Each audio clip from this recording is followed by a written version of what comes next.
When it comes to pro sports, when it comes to free agency, we know how this goes. A lot of times we'll focus on the amount of money, the number of years, and say, oh my God, what the hell's going on here? And it's understandable because you see every year guys get paid more and more money, even if they don't necessarily deserve it. It's just as much about timing of when they hit the open market as opposed to their own talents and skills, what have you. So I've seen a lot of really bad and dumb contracts over the years, specifically in baseball. It's like Major League Baseball can't help itself. Over the years, just bad, dumb, stupid contracts. And sometimes that is with the benefit of hindsight being 2020, or there's some Mike Hampton deal, Prince Fielder deal, Albert Pujols deal, Alfonso Soriano, Jason Worth, so many others. Just bad, dumb, ridiculous, dumb dick contracts.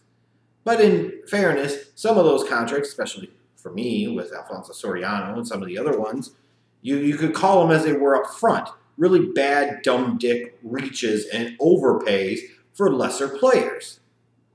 Now, Burger most certainly is a player. I do think he's overrated.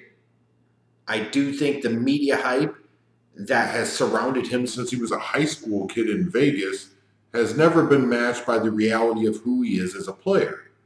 He's got special talent, but I don't truly know that he's a special player in terms of sheer skill sets, in terms of sheer performance matching those many blessings and skill sets. And I think, frankly, a lot of Nationals fans that have watched him throughout his career would probably agree with me.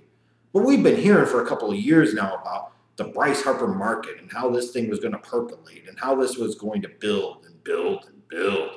And we were looking for record numbers. He's thinking $40 million a year. He's potentially thinking $400 million over 10 years and da-da-da and skip-de-skip and whoop-de-whoop.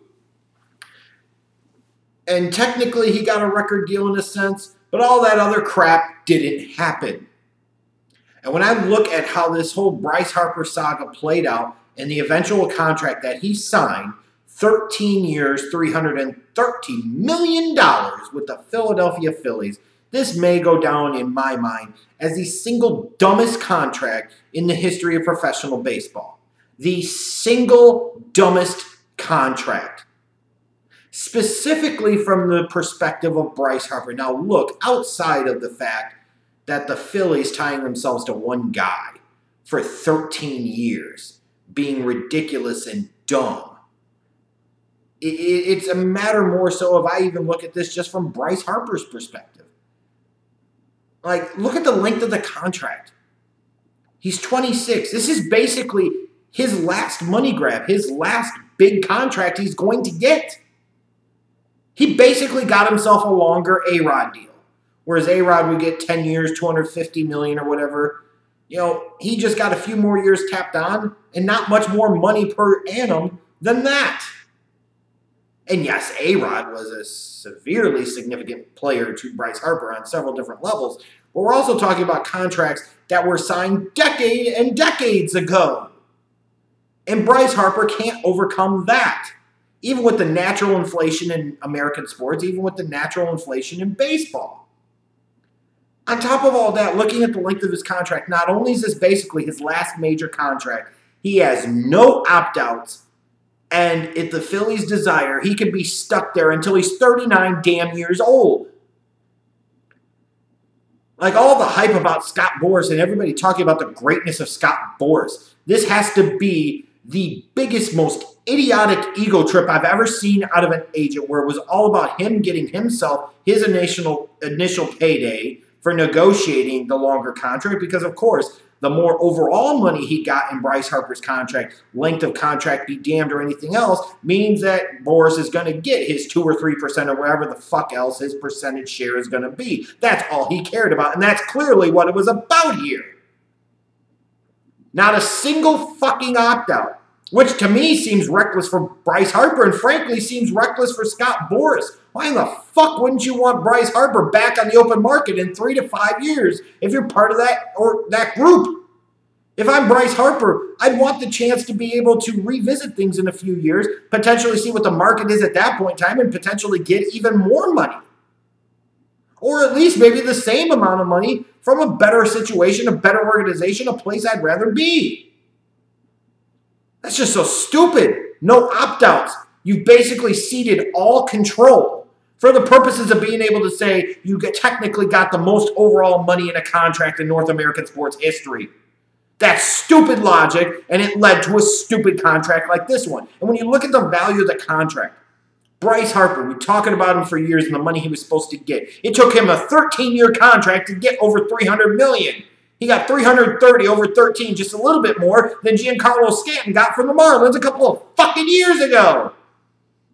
Which looks even more ridiculous in hindsight when you consider that Manny Machado, yes, again, a better player, I grant you, got 10 years, $300 million, $30 million per season, and he got an opt-out after 5 years, which means he can hit the open market again at 31. Harper can't do that. Nolan Arenado, again, a better player, granted, just got 8 years, $260 million from the fucking Rockies, including a 3-year opt-out, which means he can hit the market again at 30. And in the meantime, he's got a contract that has cinched him in over $30 million per. If Bryce Harper wanted to make the most money, which I can't begrudge him for, why the hell wouldn't you want to sign a shorter-term deal from somebody like Los Angeles, where maybe they would give you like $34, $35 million a year, but only for 3 to 5 years, and then you could hit the damn market again when you're still in the prime of your career? Oh, like Manny Machado and fucking Nolan Arenado got.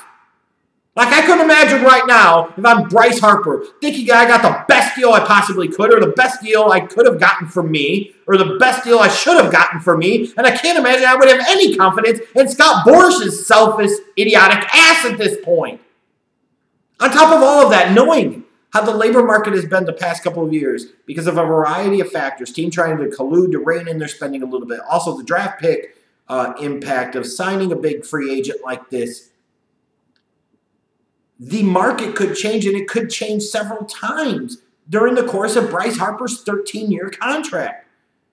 You looking at the potential and the possibility and the likelihood of a strike by the players in 2020 or 2021, which could potentially change the labor deal, which could potentially change the market, which could open up money. You're talking about future television deals that could be negotiated that could provide more money in teams' coffers, which eventually will trickle down to the players. And Bryce Harper is going to miss out on all of that. Why? So that way you had certainty over a longer period of time? And just think about this. Like, outside of it being Bryce Harper, outside of the fact that it's a lot of money, and you could say, well, fans who never have the chance to make that much money are jealous, whatever. I'm looking at this from Bryce Harper's standpoint. Now, maybe he wanted that long-term security, but Scottie Pippen wanted that one time too, and then later on he was bitching about his contract, understandably so, but he wanted that peace of mind, he wanted that long-term security, and Jerry Krause pounced and took fucking advantage of it. And that feels like exactly what the hell the Phillies did here. What happened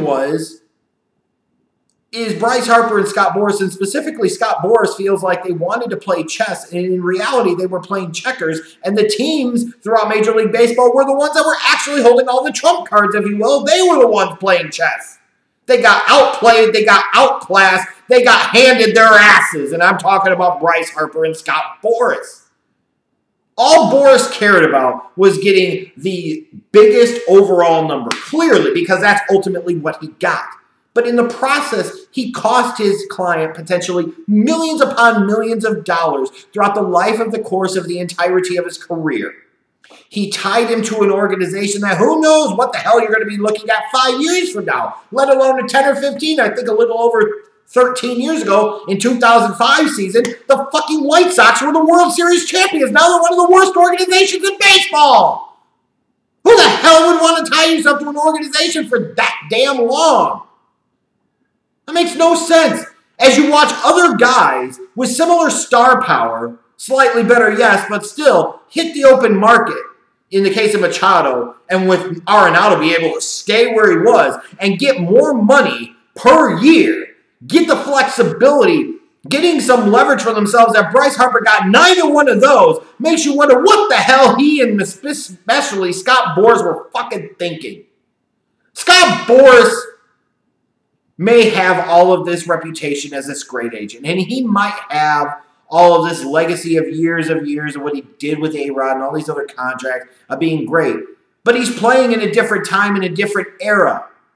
And he's getting his ass handed to him.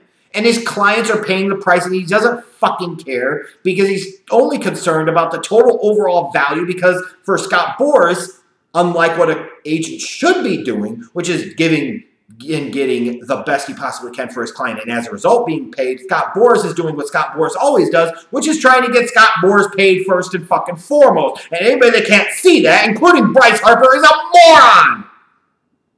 And like from the Phillies standpoint, you should be wondering why such a transformational type of star like Bryce Harper leaving the Nationals is not a big deal to Nationals fans and the organization because they know the truth.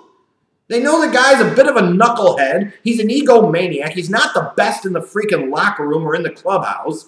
His defense is atrocious. You're talking about a guy that's hit sub 250 2 of the past 3 years. Who has, what, 140 home run season? I'm not tying 13 damn years of over $25 million per to a guy like that. What's his peak going to be? You're chasing the one MVP caliber season he's had and ignoring all the rest of the body of work, which is a very good player, but not a great and most certainly not special player who's trending in the wrong direction already in his mid-20s. I give you the Phillies. Think about how badly the Angels wish they could get out of Albert Pujols' contract right now. Or how bad. Who is it? Who's paying the rest of Prince Fielder's contract? He didn't even play anymore. The fucking Texas Rangers. That's one of the great ripoffs of all time. The Tigers traded him away to the Rangers. Said, hey, you can pay him and he won't be medically cleared. Like, god damn. All this buildup and all this time waiting to hit the market. And this is what the fuck Scott Boras produces? This is an abortion of a contract. If I was the players union, I'd be pissed off. A guy like Bryce Harper with his name recognition and his star power should be not settling for this lame-ass, zero leverage, undervalued fucking contract. Like, Bryce Harper should turn around, immediately look at Scott Boras and say, you're fucking fired because you fucking suck, you selfish piece of shit. He cost this guy potentially tens and tens of millions of dollars over the life of his career, all to chase records so that way Scott Boras could do what Scott Boras does best, and that is get Scott Boras paid, which is the antithesis of what a fucking agent is truly supposed to be about. There's nothing wrong with wanting to pay yourself, but not at the expense of your fucking client, and in the process you ultimately screw yourself any fucking ways. Because now, who knows what the market's going to look like 5 years from now? $25 million could be going to scrubs, and $35 to $40 million could be the damn new benchmark. And in the process, you're stuck on this dated, fucking whack-ass contract that you overplayed your hand and had to freaking settle for. I would congratulate the Phillies for bending over Scott Boras and humbling him in his asshole. Except when the Phillies have to realize that they're paying for overrated Bryce Harper for almost a decade and a half. That's not worth celebrating. What's worth celebrating? If you're a Cubs fan, you didn't get sucked into this contract. If you're the Nationals, you didn't get sucked into this contract. If you're any other team in baseball, other than the Phillies, you didn't get sucked into this contract. That's who should be celebrating. Yes, Cubs fans rejoice. I'm telling you, you didn't want any part of this, and I hope, based on the way this whole contract mess played out, you fucking understand now why. Bryce Harper had his moment, he had his opportunity, and he allowed Scott Boras to fucking ruin it for him. What a clown show this ended up being.